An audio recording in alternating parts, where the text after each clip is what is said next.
Genesis chapter 42. 1. When Jacob learned that there was grain in Egypt, he said to his sons, "Why do you just keep looking at each other?" 2. He continued, "I have heard that there is grain in Egypt. Go down there and buy some for us, so that we may live and not die." 3. Then 10 of Joseph's brothers went down to buy grain from Egypt. 4. But Jacob did not send Benjamin, Joseph's brother, with the others, because he was afraid that harm might come to him. 5.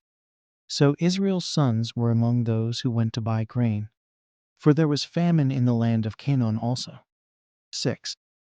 Now Joseph was the governor of the land, the person who sold grain to all its people. So when Joseph's brothers arrived, they bowed down to him with their faces to the ground. 7. As soon as Joseph saw his brothers, he recognized them, but he pretended to be a stranger and spoke harshly to them. "Where do you come from?" he asked. "From the land of Canaan," they replied, "to buy food." 8. Although Joseph recognized his brothers, they did not recognize him. 9. Then he remembered his dreams about them and said to them, "You are spies. You have come to see where our land is unprotected." 10. "No, my lord," they answered. "Your servants have come to buy food." 11. "We are all the sons of one man. Your servants are honest men, not spies." 12. "No," he said to them. "You have come to see where our land is unprotected." 13. But they replied, "Your servants were 12 brothers, the sons of one man, who lives in the land of Canaan. The youngest is now with our father, and one is no more." 14.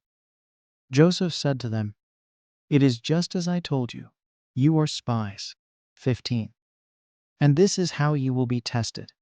As surely as Pharaoh lives, you will not leave this place unless your youngest brother comes here." 16. "Send one of your number to get your brother. The rest of you will be kept in prison, so that your words may be tested to see if you are telling the truth. If you are not, then as surely as Pharaoh lives, you are spies." 17. And he put them all in custody for 3 days. 18. On the third day, Joseph said to them, "Do this, and you will live, for I fear God." 19. "If you are honest men, let one of your brothers stay here in prison, while the rest of you go and take grain back for your starving households." 20. "But you must bring your youngest brother to me, so that your words may be verified, and that you may not die." This they proceeded to do. 21.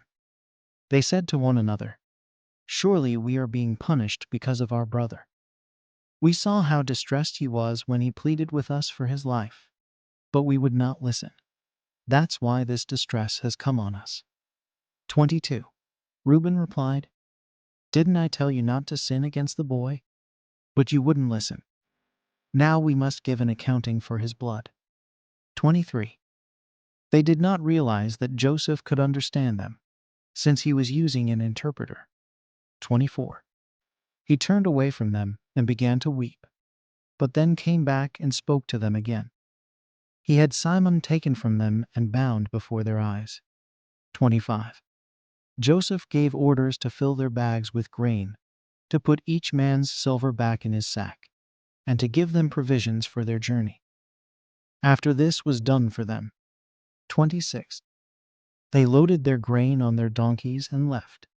27. At the place where they stopped for the night, one of them opened his sack to get feed for his donkey, and he saw his silver in the mouth of his sack. 28. "My silver has been returned," he said to his brothers. "Here it is in my sack." Their hearts sank, and they turned to each other trembling and said, "What is this that God has done to us?" 29. When they came to their father Jacob in the land of Canaan, they told him all that had happened to them. They said,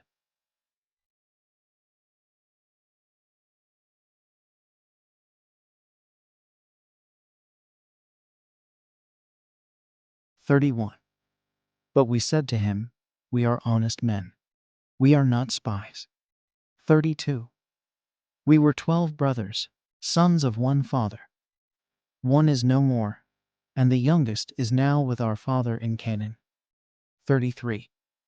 Then the man who is Lord over the land said to us, This is how I will know whether you are honest men.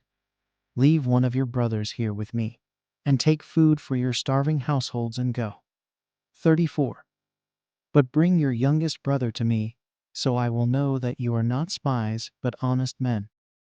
Then I will give your brother back to you, and you can trade in the land. 35. As they were emptying their sacks, there in each man's sack was his pouch of silver. When they and their father saw the money pouches, they were frightened. 36. Their father Jacob said to them, You have deprived me of my children. Joseph is no more and Simon is no more, and now you want to take Benjamin. Everything is against me. 37.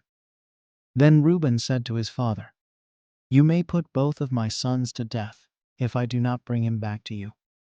Entrust him to my care, and I will bring him back. 38. But Jacob said, My son will not go down there with you. His brother is dead, and he is the only one left. If harm comes to him on the journey you are taking, you will bring my gray head down to the grave in sorrow. Thank you for listening to the Word of God. To God be the glory.